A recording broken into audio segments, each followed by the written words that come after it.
Hello and welcome again to another episode of One Starfish, where our mission is to change the world one starfish or one person at a time. As always, guys, make sure to rate, review, subscribe, share. It's how we get the word out about what we do. I'm excited for our guest today. I'm going to maybe say your name wrong. Musquin and I met Muskan Mandhyan. Muskan. Okay, thank you. Yeah. Muskan and I met actually on Threads and then on Instagram. And she's in India, so we just figured out we're like 11 hours difference, which is just crazy. Muskan was a lawyer, didn't find the purpose there, so we'll talk about that.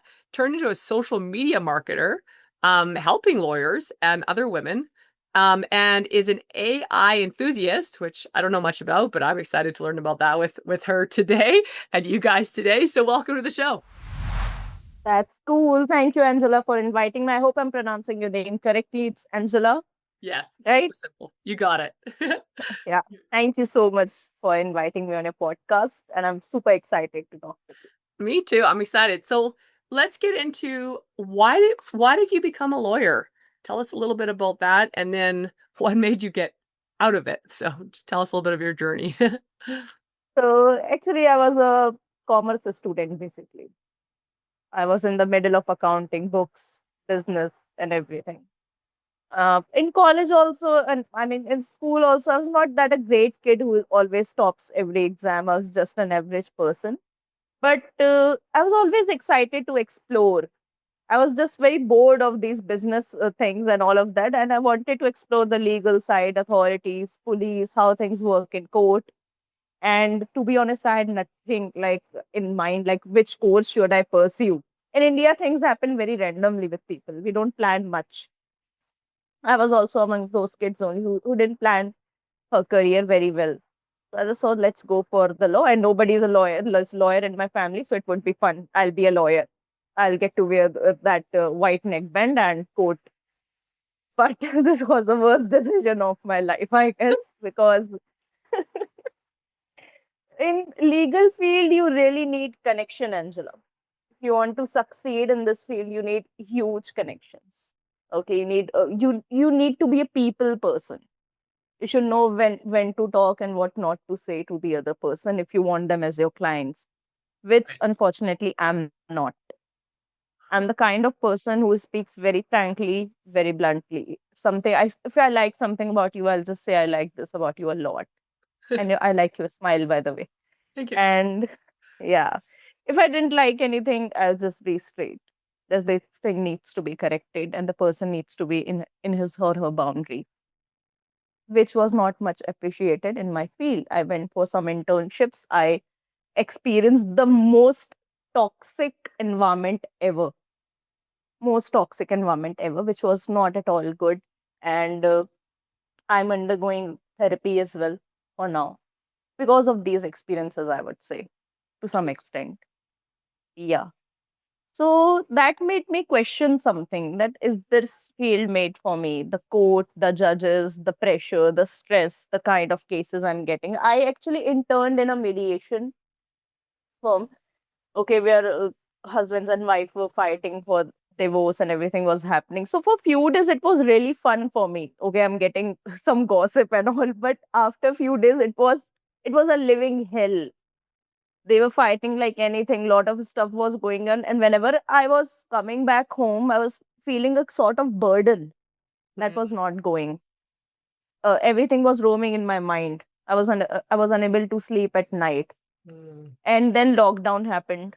So again, lockdown gave me a chance to just sit down with myself, because law students are super busy, super busy. You have projects, you have assignments, you have to speak, you have to present everything, extracurriculars, and a lot of stuff is going on.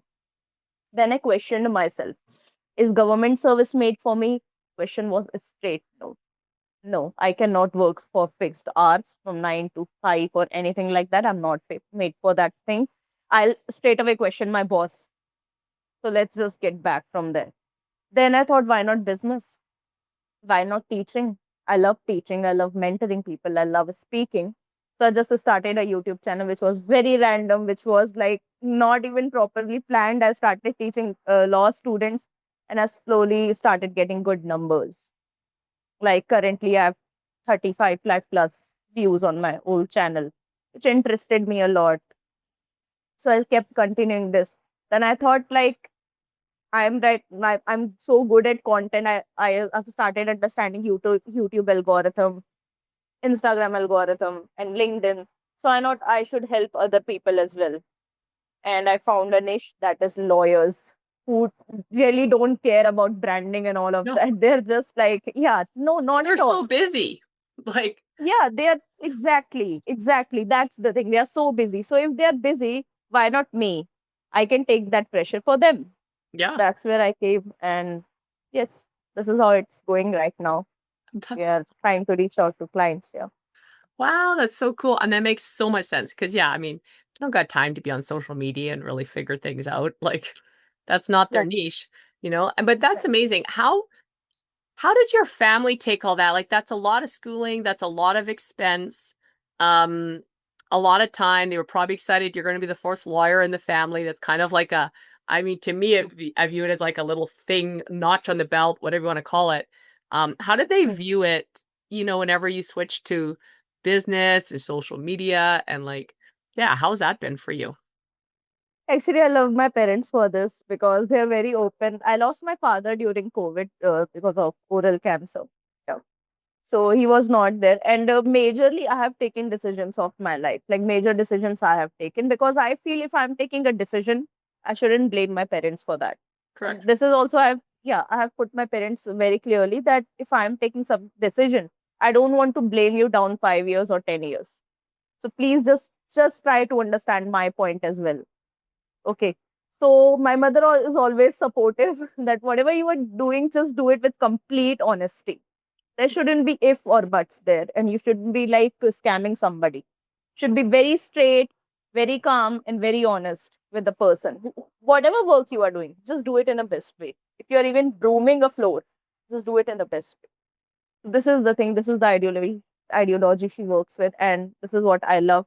And I explained her that okay, I'm not leaving the legal field completely.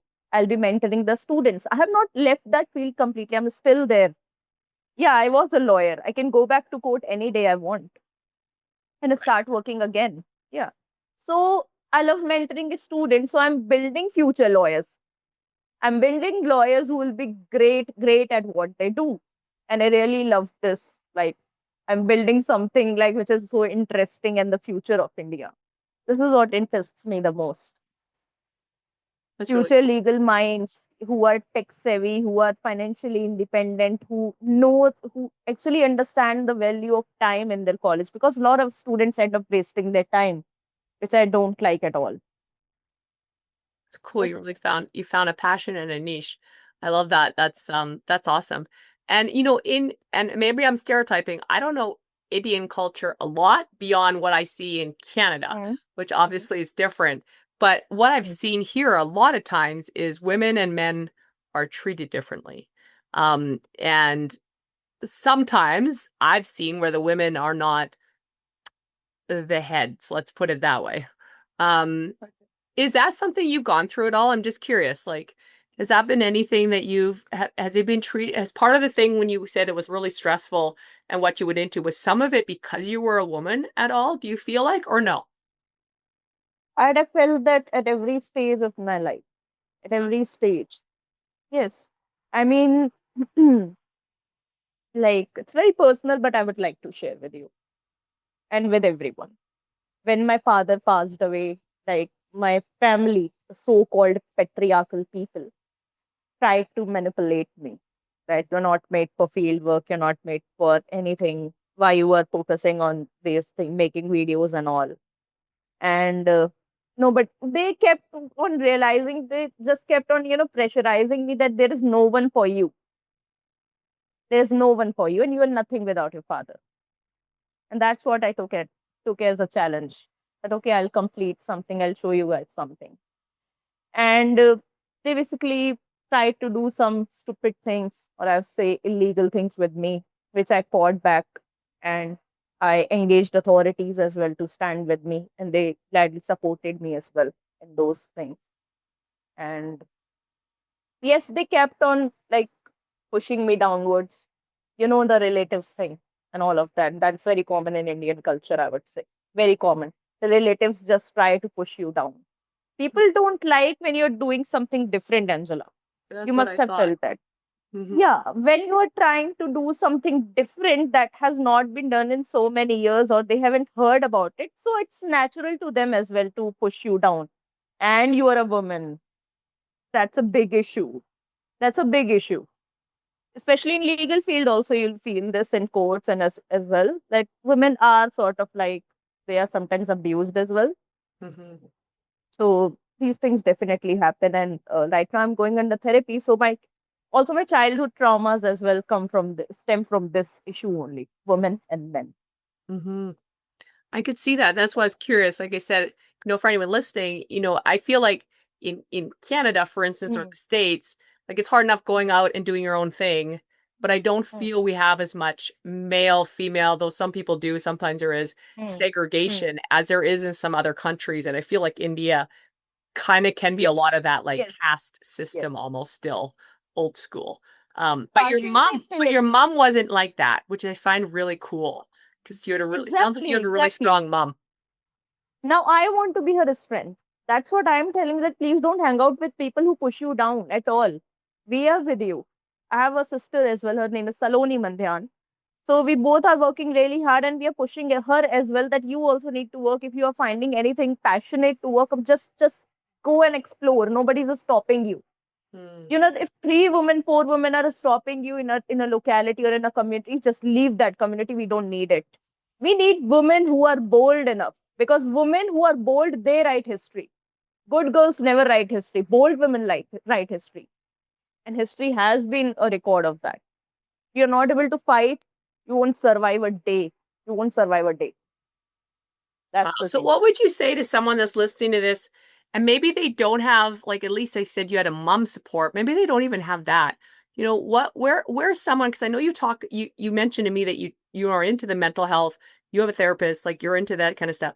Where would you say someone could turn possibly for help, or what would you suggest for someone that like especially a young lady, woman, whatever, listening to this and be like, I'm getting pushed down, I'm getting whatever, mistreated, whatever it is, but I know that I want to do something. Like, what would you recommend to them? Okay. So, number one, become financially independent. This is the greatest power. Money, the kind of power money holds in this world, nothing has that power. Amen. Secondly, and even above money, if you are an, not an atheist, then please believe in God.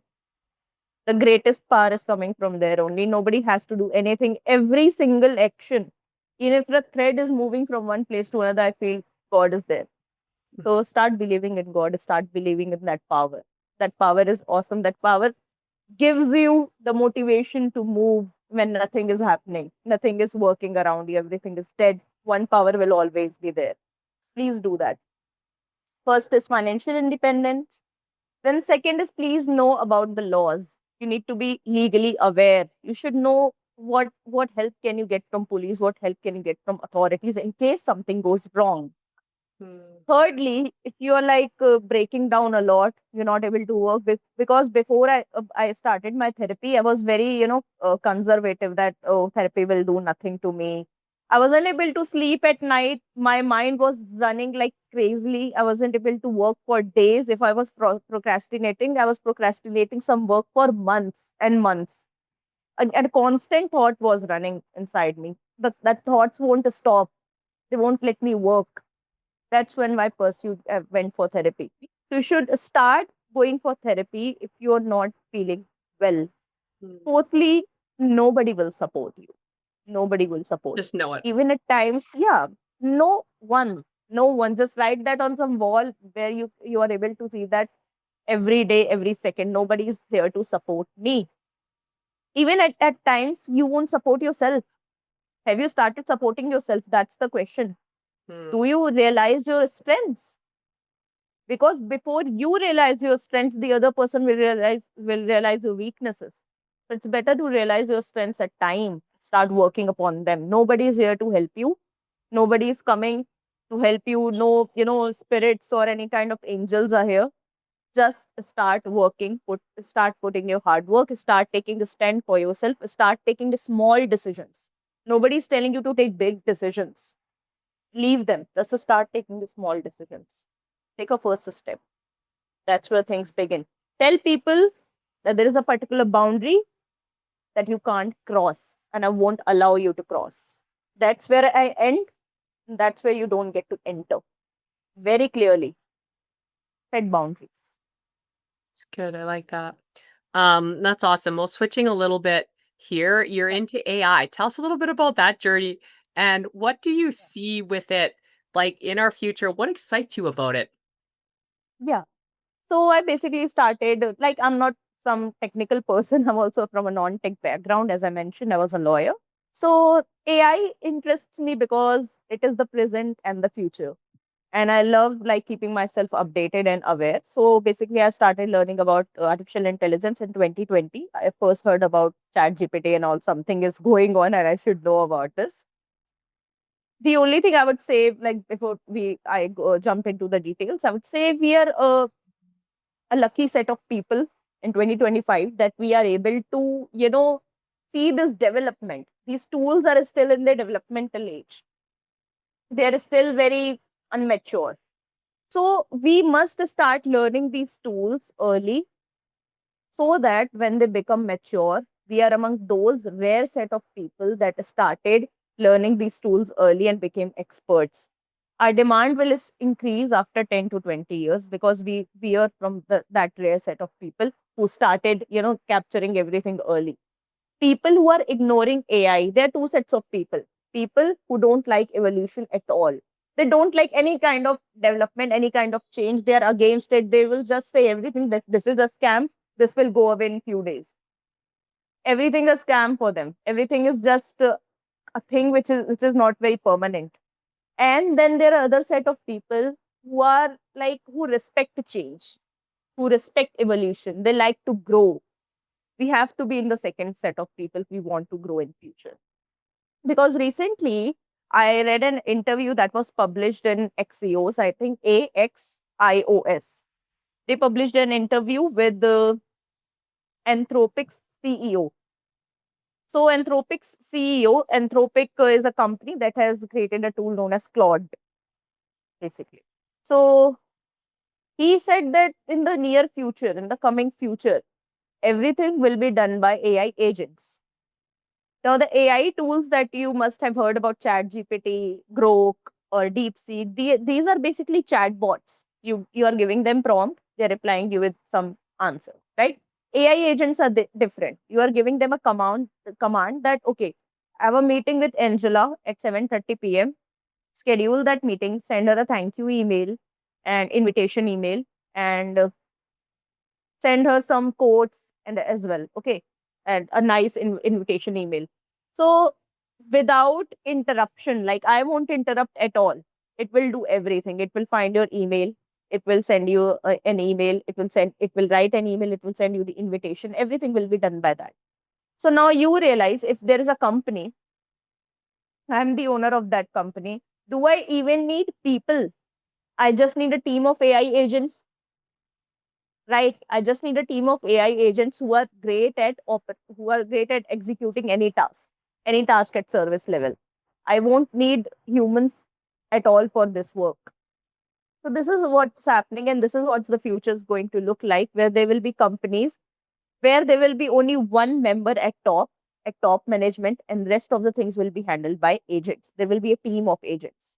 Thus, as we are moving forward in future, there will be AI users, AI content consumers, because content is going to become hyper realistic in the near future. You won't be able to differentiate. Have you seen that kangaroo reel which is going viral? A kangaroo is holding a ticket in a plane. Yeah, because people were so confused that even that kangaroo is real or not. They were so confused. So hyper realistic content is the future. Hmm. And third, there will be AI builders. So if you cannot be a builder, because of course that's the job of a technical person, so we can be at least AI users, who at least know something about these tools, who are using these tools in their daily life.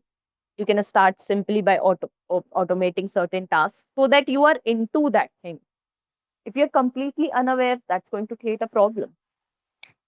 This is the What I mean, this is a common thing, and just listening to this, um, I guess a fear thing of all of it is, are humans going to be needed? Of course, that's like an extreme example. 100%. hundred Yeah. percent. Humans are. If I'm taking a therapy, I need a therapist for that. That's where comes human skills like emotional intelligence, communication skills. You need that. You need these things. Otherwise, how you will survive? Okay, and AI So is make never sure going you to get save in a you. job that you have that right now before it goes Yeah, extinct. Don't get one of the yeah, jobs that AI is going to take yeah. over. No, and nothing is going to be like only AI is going to be there. We are not going to be in that singularity era so soon. Yeah. So if singularity comes by any chance and AI is taking over humans, and there's anyway no purpose of living. That's what I was thinking. I was like, well, where's Uh, it's the purpose of humans? yeah, Get that. yeah, that's a very extreme example. That's extreme. Yeah. And that's where people go a Yeah, lot of times, like people like me, where it's like, they should start balancing out things. That's yes. what I think. Yeah. So you do social media for particularly lawyers. It's kind of your Hmm. niche. What is something like if I mean even outside lawyers on social media that you think people should be doing or aren't doing or are doing and shouldn't be doing primarily? Like, are there a couple things on social media on any platform, whichever one you want to touch on that you like the best, that people should be paying attention to for themselves? Sure. Like, what's the problem with lawyers? They're very sophisticated. Of course, they're busy, but they're very sophisticated as well. I'm not saying that go and completely market yourself like I'm selling my services. You need to purchase. No, this is not how things work. I focus on personal branding. You as a lawyer have lot of things to say. You have a lot of cases to talk about. There must be a lot of doubts that your clients are putting regularly. So why not you start your YouTube channel and start posting those doubts that these are the doubts I get in common. So the clients must be looking at that because before going to lawyer, before going to court, before going to doctor, we definitely Google everything. We search on YouTube everything because we are scared to go to these people. Let's be honest, this is the like reality. You don't want to visit a lawyer, don't want to visit a doctor so easily. First you will Google it or search on YouTube. Am I fine? So this is what I'm saying. If you're a lawyer and you have a personal brand, you have a fun image, so client kind of connect with you. If I'm a lawyer, I'm a criminal defense lawyer, which is a very serious job, which is a very serious thing. But if I have a YouTube channel where I review movies, where I talk about my day, how I spent my day, when I'm taking my dog on a walk, I'm talking my heart out. So people love these small things. They love these small gestures that okay, this person is also amongst us. So I would like to talk to this lawyer for my case. Why? Because I'm able to connect with that person. Connection, that relationship is important. That's what social media will help you build. If you're writing a LinkedIn post, because lawyers are busy, as we talked about earlier. So they write posts in paragraphs. But LinkedIn, as we people are reading posts these days, our attention span is already very, very low. It's just 3 to 4 seconds. We need posts that is crisp to grasp, which is easy to understand. That's where copywriting comes. And as a lawyer, you won't be able to do copywriting because it takes time. That's where we help you on LinkedIn as well. On Instagram, you need videos that are nicely edited, that actually, put your content out as a person who will be interested in watching you. That's where editing comes. That's where we help. So this is how things work. And for lawyers, I would suggest the best platform is YouTube because it's the second largest search engine. So if you're present on Google, you'll that's the first largest search engine. So people are noticing you. But on YouTube, people will be able to search you, know about you more. And podcasts are going like we are talking. Two lawyers can have a talk like this. A lawyer and a client can have a chat. This becomes very interesting to watch. And of course, you'll get queries as well. It's not just about content, you'll get queries as well. As we are working currently with a Australian based law firm, we are designing their thumbnails and everything. Earlier, his videos were not getting any such attention, but after the thumbnail strategy that we applied, is getting good amount of views, like 2 to 500 views. This really matters.